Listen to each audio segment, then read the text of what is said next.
It's January 24th, 2021, and welcome to episode 50 of the Baby Metal podcast. We gather in the podcast Discord server on alternate weeks to discuss news and thoughts on the past and future projects of Baby Metal. We invite you to join us, whether you're a longtime fan or have only just arrived. I'm Paul, and I am joined by Kevin. Hey, welcome back, and happy 50 episodes. And Callie. Hello, everybody.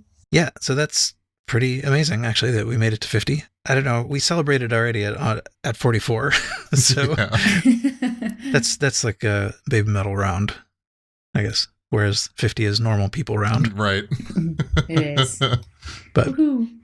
I still, honestly didn't think we'd make it to 50 when we started this a couple years ago. It is interesting that there's stuff to talk about, but if you want to get real in the weeds, if you're a real fan of this show, you'll know that this isn't really episode 50. It's more like 60, 61, 62, something like that. Right. Yeah. Yeah. There's a few things that are packed into what we called episode 0, which you can find on the website.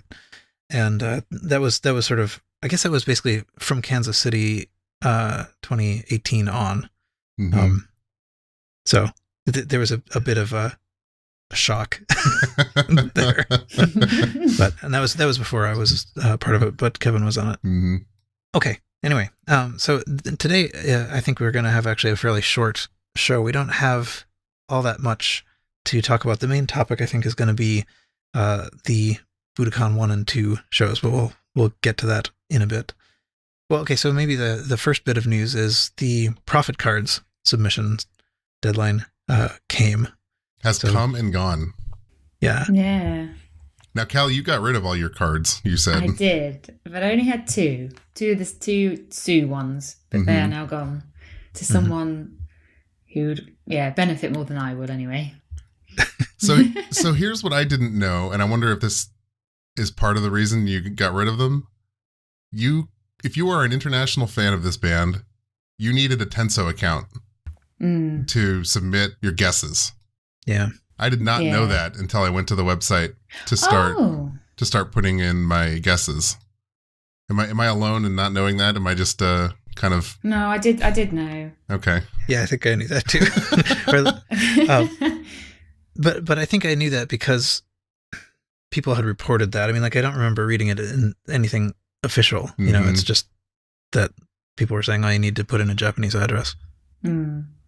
So Tenso, I mean, we talk about Tenso a lot, but I mean, Tenso is a reshipper. So it's a local address that you can send things to in Japan. So it's actually pretty useful. But these days it's very expensive. Very, yeah. Especially the shipping. Yeah. Cheap to set up, though, and really convenient if you do a lot of Yahoo Auction or Buy or stuff like that. You can send anything to that address. You can keep items for, is it 3 months, and then you can ship them all together? Or is it less than that? I think it's less than that. I think it's 30 days. I think it's 30 days before you consolidate. So basically what happens is they receive a bunch of things, and then you can package a bunch of the things together into a single package. And that, I think there's a limit of 30 days usually. The pandemic has changed everything. So it's been kind of unconstrained for a while, but under normal circumstances they require you to consolidate within 30 days, and I think they'll keep it for 60, but you have to consolidate within 30.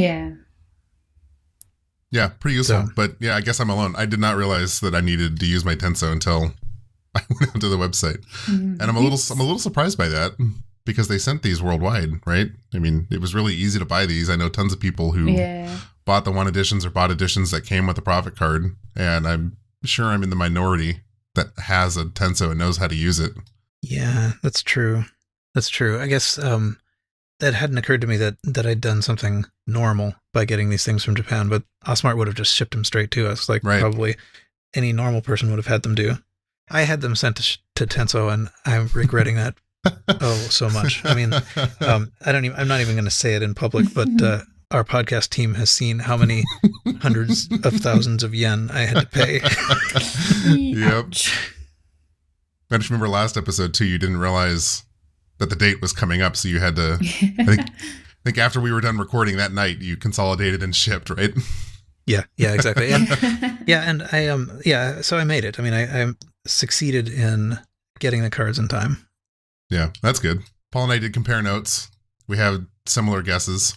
After doing it, I want to say I think it's actually fairly likely more than a few people will win these.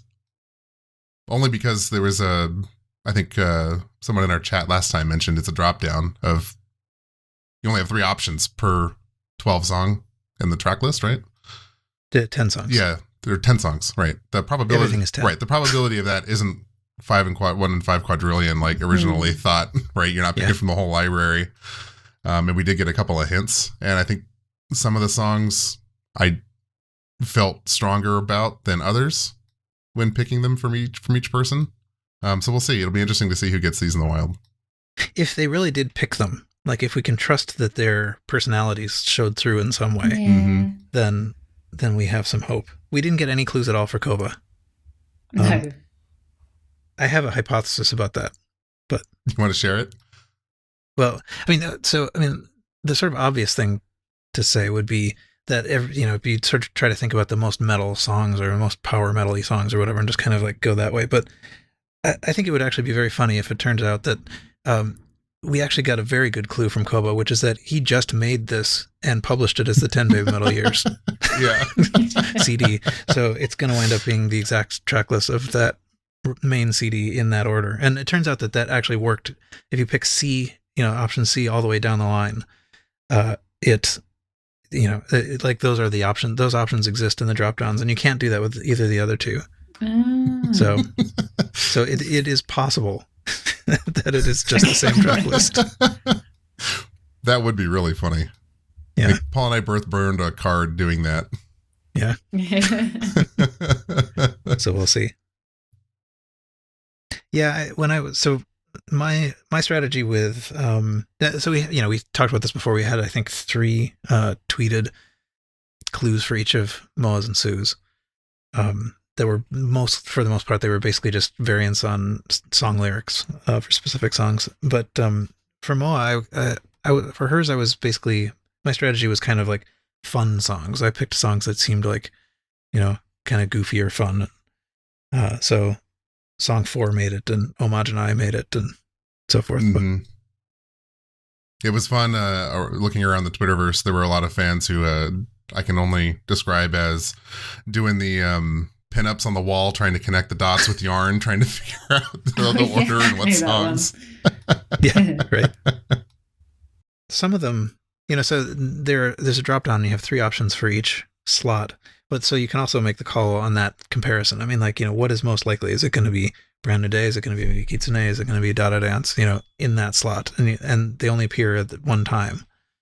So, yeah, I didn't work out the math, but it's probable that someone will win it unless these actually do totally go against what anyone would guess. Right. We'll see. One thing they did say about this is that they're not going to tell us. It's just gonna show up. If we won, we get it. If we don't get something, we didn't win.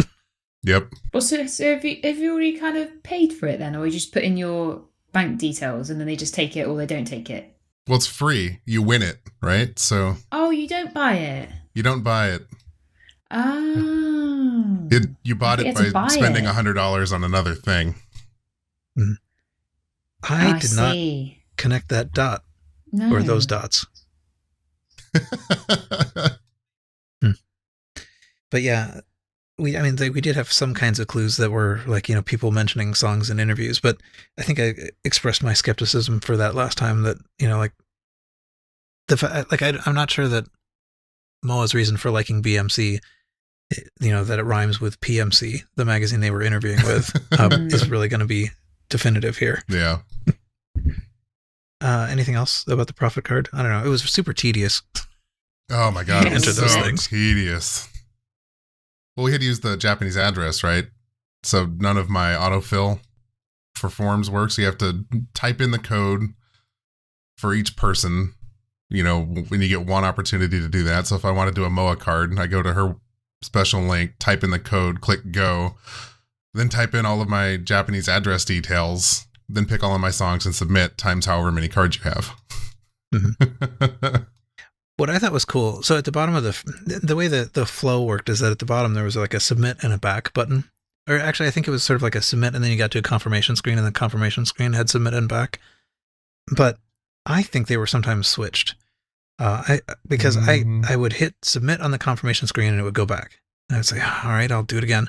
Submit, submit, submit. It keeps going back. And then at one point, I just said, all right, fine, back, and it submitted. Oh, that's weird. Yeah, I never had that problem. I had it only on the Sue page, but I did have on the other one. I had it took a couple of tries to submit, so that's why I kept doing the same thing. I don't know what to do with them now. I still have them sitting here. Yeah. I suppose they're just trash. I don't really see a reason to save them. Ooh, don't throw them away. Gosh. Well, I mean, I might keep one of each, but do I need a stack of these? No. I've just got one up on my little pegboard thing. Yeah. I don't have more than 3 of any one of them, but I think if I felt like I had way too many physical cards, I might bring them to a show line or something like that. Oh, that's an interesting idea. If we run out of the podcast stickers or whatever those are. Are they stickers? They're stickers, yeah. Yeah. We have these pretty cool Baby Metal podcast stickers. I have several hundred of them sitting here on my desk that I can't give out. Oh. Excellent. Okay, let's see. Maybe we can move on to the next thing then. We have learned what the rest of the Budokan schedule is. So like last time we only knew the first, I don't know what, I think we knew the first 6. Yeah, that's right, yeah. And it was pretty goofy because like they had promotional photos of like the t-shirts and things like that, and they pixelated out the last 4 dates so that they wouldn't reveal it in advance. There was actually an early leak of a sort. It was, standard sort of website incompetence. They posted the full picture briefly before going back to the non-full picture, but at any rate, the dates were the same. So we know that the last 4 are March 15th and 16th and April 14th and 15th. Is that right? Yeah, that's it. None of them are going to be, like, Japan's going to be closed, all the way through that. I think these are Japan, people who are in Japan already are people who get to go. I think it's interesting that the 9th and 10th ones happen after Fox Day, which means that it could be, like, we have a couple of different opportunities for big, epic announcements of one sort or another. I mean, it could be on Fox Day or it could be on the 10th, Doomsday 10. But it could also be that, like, we get some sort of thing on Fox Day, and then that's reflected in the 9th and 10th. So I don't know what kind of thing that would be. They add 3 new members or something. Don't say that. You're going to start a fight in the comments. Yeah. Yeah, they'll add 2 permanent full-time Avengers, and they won't be anyone we know. Yeah, there you go. And they'll give each of them 2 mics. Anyway, yeah, I guess I don't know if there's much more to say about that. I guess I could also mention that we learned about delayed viewing too, for people who weren't able to go to the actual Budokan show 1 and 2 on Valentine's Day on February 14th. They're going to have a delayed viewing. That's actually before the 3rd show, so it's going to be in. What that is basically movie theaters across Japan for 5,500 yen will allow you to go and watch a pro shot cut of something that arose from the first 2 nights of the Budokan. Yeah. I'm really surprised that those last 4 dates are so soon. I did not expect that at all. No, I thought it would be much later on in the year. Yeah, same. I mean, I suppose if you really want to roll the dice, I haven't seen anything to contradict the last article I saw that Japan wanted to open in April. But that's a pretty heavy dice roll at this point. Yeah. I have, given up on any hope of doing anything but sort of seeing these from afar. Yeah. But the one big thing that happened, of course, is the main thing that we were going to talk about, which is the beginning of the 10 Budokan shows. The first 2 have happened. So I don't know if Callie, if you wanted to sort of like start describing these. Yeah, so they finally started the shows. It happened a few days ago on the 19th and 20th of January. So they did go ahead after much kind of arguing and discussions from international fans saying it shouldn't go ahead, but that's another subject. But it went ahead anyway. It went ahead even ongoing the pandemic, and with the government restrictions, it was reduced capacity and had loads of safety measures in place. The merch wasn't sold at the venue, but it was sold on a Smart 4 days before. Did you all get what you wanted? Yeah, that's true. I mean, like it was. There's no booth to run out. You know, you can just order. What did I order? I did order a couple of shirts. A couple of those shirts are actually pretty nice. Yeah, I ordered the 2 kind of like special design t-shirts, not the one which is just the 10 BABYMETAL years, because that's just a bit standard, isn't it, that one? Yeah, same. I got the same 2 shirts. Yeah. And I'm a sucker for wristbands and towels, so I got the wristband and towel. Oh, no, I didn't get them. So there were some items for the One members and for some fans who aren't members of the One either, but that was kind of limited. Yeah, I'm trying to remember what was One only. I think one of the shirts wound up being the One only. I maybe both of the shirts, actually. Metal Spirits and Metal Myth T both says the One only on Vaku's site. Oh yeah, I'm looking at that now. Yeah. So the 10 BABYMETAL years t-shirt wasn't the one, but the other 2 were, and the hoodie, and the patches or sticker badges they call them. Mm-hmm. Yeah, that happened. I think most fans got what they wanted. I think the towel sold out the quickest, I think. Oh, and the little fox charm, that sold out really quick. Oh, I noticed right. that one. Yeah. Yeah, that was really nice, actually. That's kind of the first one they've ever done. Maybe I didn't get the towel because it was sold out. I don't remember now. All I know is I didn't get it. Yeah, because it was a towel from that secret show that they did last year? No, year before. Yeah. You mean like the little venue Japan shows? Yeah. I think that was why it was so popular. So when it kind of started and fans started going in, we started to get loads of photos of the stage. So it was quite flat. But then until the show started, it started with In the Name Of, and it was kind of 2 levels, which kind of looked like a birthday cake. Yeah, I thought that was very cute. Yeah, with screens around each level, which looked amazing, looked absolutely spectacular. And all Suamoa and Momoko the Avenger were wearing the outfits, which were very similar to the outfits they wore in Legend S, with the similar staffs. Mm. I thought they were, because was it more silver from what I could see? Yeah, we did get some. There was somebody who managed to post some fan cam footage. Yeah, it was very hard to see anything in that. To be honest, I mean, I kind of appreciate that it exists, but the thing that we got from them officially later was just like 2 orders of magnitude more impressive. Yeah, it was. The show looked spectacular. So they did 13 songs, which I think was pretty good, because normally they tend to go along the maybe 10 or 11 songs, but it was good to see 13 songs, with 2 songs being an encore. So after In the Name Of it was Distortion, and then Papaya, Gimme Chocolate, and then the return of Doki Doki Morning. I know they did that at Rock Me Can, but it's nice to see that again. It was so nice to see it. Definitely. Yeah. One thing about this stage is that it's a big screen.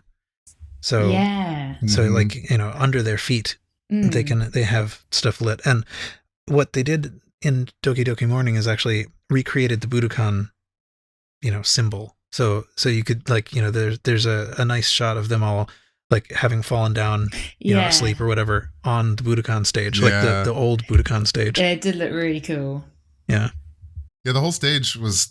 It looks very inspired and a modernized version of the original Budokan stage. Mm. That was the first thing I noticed. I thought that was pretty cool. Yeah, it looked quite futuristic. It was really, really cool. Mm-hmm. Yeah. So I think from looking at some footage in the video they posted afterwards, that for most songs the stage was flat, so they're just performing on that flat kind of screen. So the next song was Imagine I, which I'm surprised it did that actually. I thought because they've only played that once in Japan.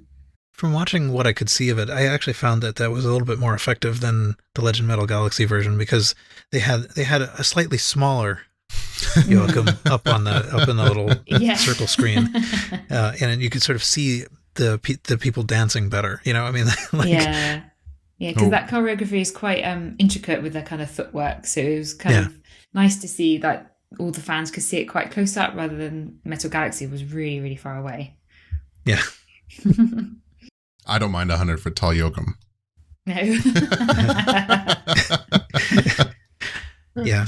The next was Mikitsune, and obviously there was no call and response. They're kind of prompting the fans to put up their kitsunes instead, even though Sue was still calling out to them, kind of. Mm-hmm. But didn't they insert crowd responses and backing tracks of them?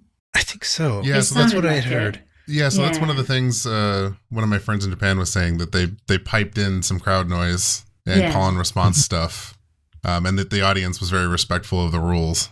Oh, good. So when you hear, like, I think in the official tweet, the little video they did, there's a BABYMETAL chant. That's fake. Yeah. That's pre-recorded from another show.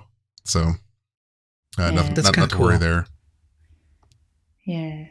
And it makes a difference. I mean, like they do this with like soccer, football games. I mean, I think it depends on where you watch it, but at least initially when they started those again and there was no audience, they would still put in like fake crowd noise. Yeah. The difference is really quite striking. Like if you watch one without that, it's like watching a practice or something. Mm-hmm. But I think it probably was not a bad idea to pipe in the crowd noise, although it would be difficult if you're in the audience to hear that and not participate.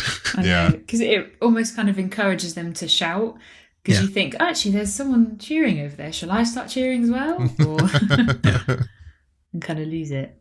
So after Mikitsune was Karate, Starlight, Headbanger, and then Road of Resistance, which, of course, they'd have to play that one. And then was there some kind of lore after that? I don't know. There was something happening, but then they came back for an encore for the one and then IDZ. Yeah. What a great set list. It was really good. I'm glad IDZ came back. I'm looking forward to seeing that with just 3 people again. I think that will be interesting. There was a video before the start of the encore. I don't know any details other than that there was a video. No. Mm-hmm. But I guess it probably didn't, have any sort of definitive details about the future or anything. No. Nothing earth-shattering, otherwise I'm sure we would have heard something. No. Mm-hmm. Loon asked if Momoko got any lyrics in IDZ. I don't know. I can ask around, though, and see if anybody picked up on that. Yeah, because we haven't had any fan cam footage of that one, have we? Not that I've seen, no. No. Oh, really? I think we might have, the surreptitious camera person might have captured that, but I haven't watched all those very carefully. I mean, no. I kind of got a sense of what it was, but I didn't really listen to them too carefully. No. But after the show ended, they pretty quickly uploaded I can't know how to describe it really, but it was a video of the show with loads of different clips of each song. But it was the start of Road of Resistance, kind of the backing track. Yeah, that they set a world record for releasing anything. Like that editor must have been on overdrive. They ingested all of that footage and got something on Twitter in record time. Well, they were probably editing while the show was still happening. Could be. It could be. Yeah. Right, that song's finished. Right, I got that one. Next song. Yeah, that was really awesome that they did that, because we would have had no idea what the stage was and what it looked like, but we kind of got a glimpse of what each song was. It was pretty cool. Well, and that video, I mean, like, having seen a little bit of the fan cams, it was kind of like, all right. But that video, I really want to go buy that Blu-ray as soon as it is available. Oh, of course, yeah. Yeah, it's going to be a good one. I'm trying to mentally prepare myself for the $1,000 10 Blu-ray edition that's, is going to come out later this year. Yeah. Yeah, it is possible, as noted in our chat, that some of the footage that they used in that tweet could have come from rehearsals. I mean, like, they presumably rehearsed this a couple of times before it happened. But good point. Maybe there are crowd shots in there, though, of people wearing the mask that everybody was given. Right. The mask does look really cool, though, to be honest. It is pretty neat. And then I guess the second day, we can talk about that a little bit. Minor differences, but the set list didn't change. Well, Return of the Gong. We got to mention Return of the Gong. Oh, gosh, we didn't. Oh, sorry. I forgot about that one. So that was revealed on that video that they uploaded. So that was pretty epic. Mm-hmm.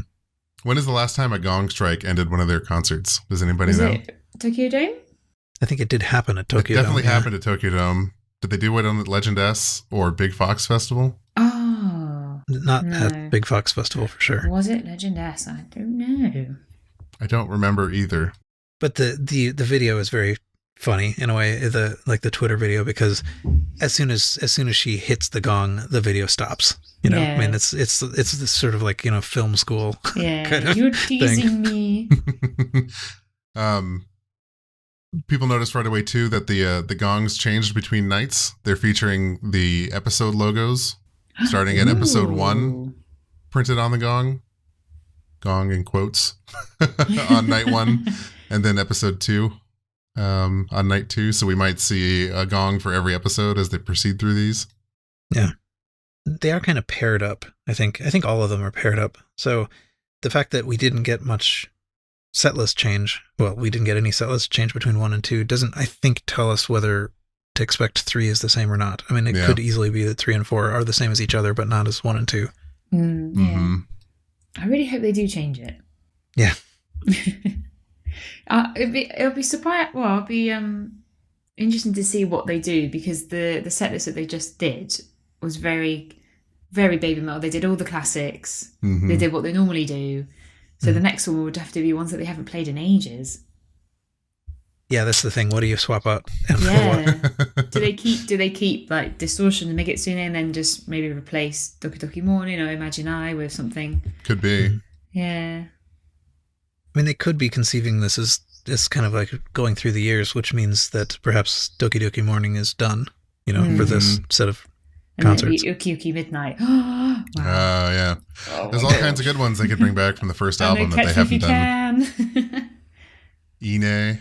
Oh, amazing. We haven't seen Ine since like Tokyo Dome, I don't think, so. They should definitely bring back a Moa solo. That would be cool. And Sue solos to mention. Yeah, well, I mean, I guess the 2018 tour, there were Sue solos and GJ, right?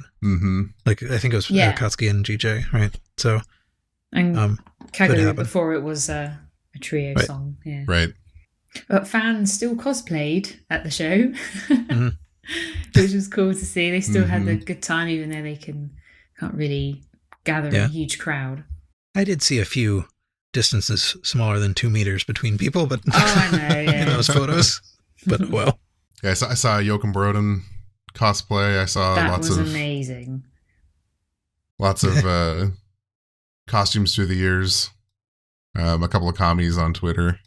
Cool. And some fans gave out some badges, some fan merch still. So that was nice to see. I saw that too. Yeah. There was a thing that happened on the second day with Sue and the stage set, and I didn't actually fully I didn't see it, so I can't really talk about it. But I sort of have a sense of what it was. But did either of you see what the issue was? I didn't see it. I don't think there's a fan cam of it. One of the fan artists on Twitter drew it and described it. I'm looking at that now. As I understand it, so the stage is like the wedding cake from the original Budokan with the catwalk going around the outside of it, right? And there's bridges that connect that outer catwalk to the inner circle. And I guess they're motorized because they were doing Road of Resistance and going around the perimeter, doing call and response and doing the fan sing-along part. And Sue kind of got lost in the moment. And Moa and Momoko returned to the middle stage, and that little bridge that connects the outer walkway to the inner stage lowered, and Sue got trapped on the outer ring. That's pretty cool. So what happened? Did they move this thing back up? Did she leap? She continued on in spot. That's how I understand it. Oh, okay. Yeah. She got back to the stage eventually, but for a little while there, she was stranded and just kept on doing her thing on the catwalk. That's pretty cool. And the fans that were on, this happened on, I guess, the north side. So the fans that were on the north side were very pleased and very happy that they got some extra love and attention up close. That's cool. Oh, and so I guess the kami band was arranged kind of around the outside too, rather than, so like all the dancing and singing and stuff was largely in the middle, and it seems to me like the kami band was not even together, right? I mean, they were sort of distributed around the outside. Yeah. So I think the shape's kind of like a pentagon, something like that, going around the outside. Something like that. Yeah. Some sort of shape like that. And the kami band was stationed in the center, kind of in four corners, pretty far away from each other on their own little island. So they were in front of all of the action, I think, for probably the first time ever. Nice, yeah. Which is pretty interesting. Yeah, you couldn't really see them in the surreptitious fan cam, but well, and I suppose probably the pro shots are gonna like go past them too, but hopefully we will get a little bit more, visible kami in this. I can't wait to see these. I mean, and some people are going to get to in the delayed viewing pretty soon too. For anyone who's listening, we would pay to watch those streams across the oceans here. Yeah, no kidding. Please. All right. I don't know if is there much. What else should we say about the Budokan shows? It sort of feels like it should be a bigger deal, but I'm running out of stuff to say. Yeah, I think I'll just say again from the people I talked to that went, they were pleased that they got to go. It was the first. One of the themes I got from talking to some of my friends over there was they got to kind of feel normal again. The sense they got from everybody performing as well as people in the stands that it was kind of a relief and I don't know, a moment of joy and happiness to be kind of back to doing something that was normal and that they loved, that nobody had gotten to do in a full year, just about. And for everybody worried about everybody's safety, the consensus I've gathered, like I said, is everybody was respecting the rules and did the best they could. It's still probably not a great idea to do these concerts, but it's good to know that they think they can do them safely, and it so far seems that is the case. Yeah. Yeah, I guess, I mean, like, the risk of this sort of feeling that, like we're back to doing things that were normal again is that you might forget that you have to be careful. But it's worth mentioning that during the call and response during Red Resistance, Sue does say, "I can see you all the way to the back of the room," and also says, "Thank you for coming today." Ah, nice. Yeah, it's really nice. And they did the "We Are BABYMETAL" at the end of both shows. Did they? And was the response piped in? I think it was. Cool. But yeah, all the fans responded with fox signs and clapping. Nice. Yeah, I think these are going to be pretty great to watch someday. Yeah, it's special. Yeah, I mean, not only is it super unique that, there's only 5,000 people there and there's going to be a ton of empty seats, but, they did quite a lot. And I think the mood, and we're going to see it in the performance, just kind of how happy they are to be back on stage. That was another one of the impressions I got, that they definitely seemed a little extra motivated to be awesome. Yeah, because it'd been a while.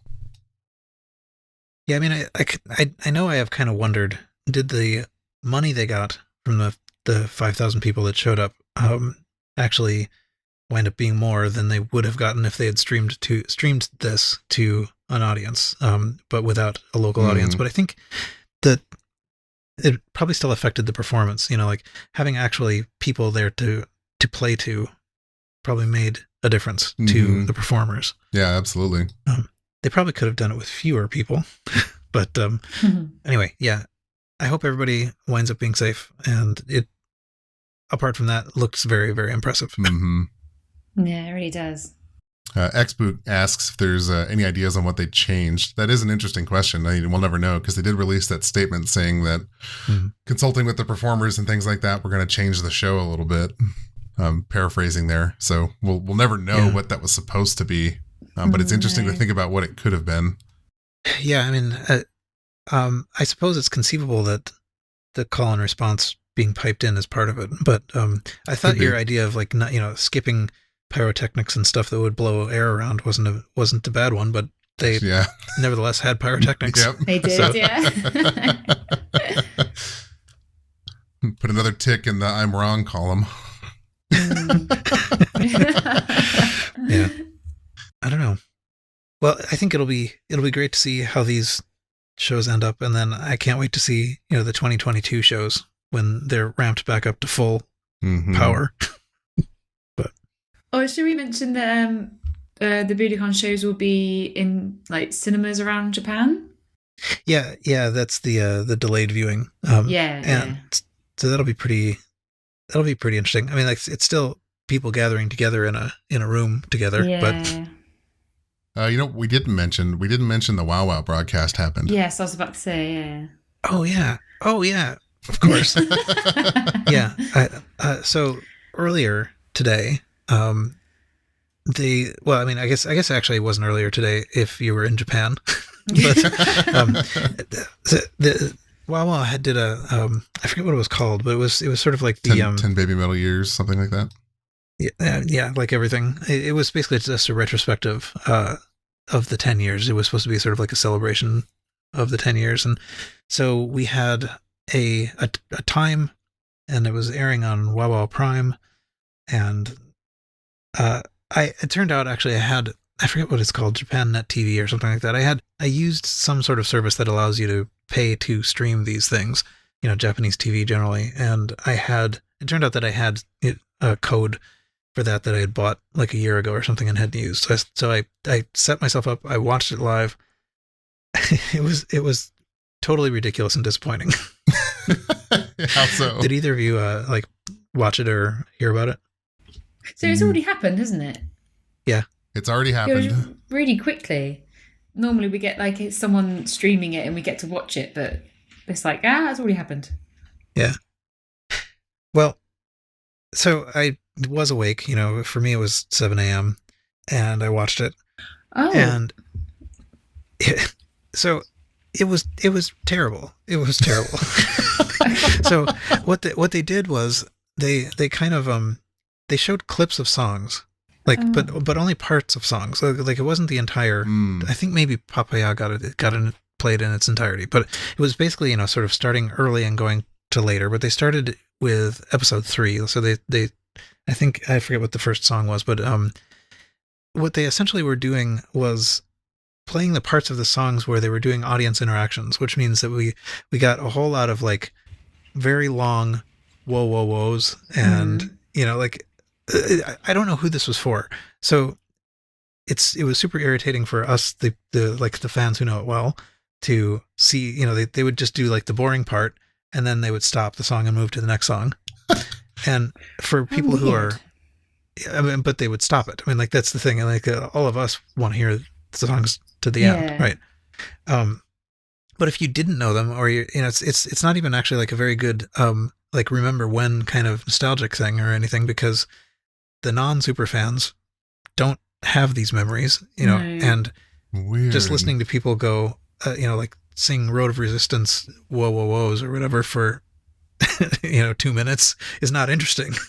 Yeah, that's super weird.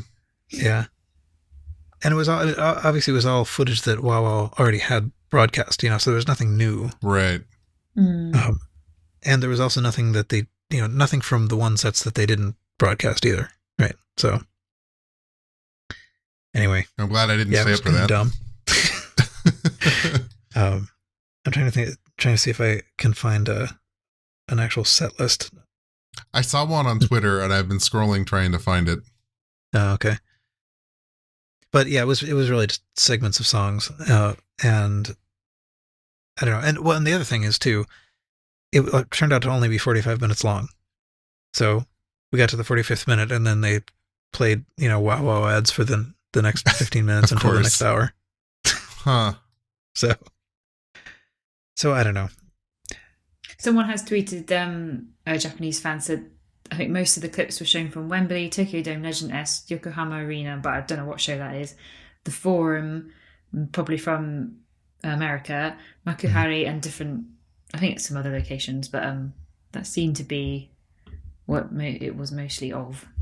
Right. Yeah. I mean, so I remember they did I mean, it was sort of chronological, and they did Dada Dance, from the forum.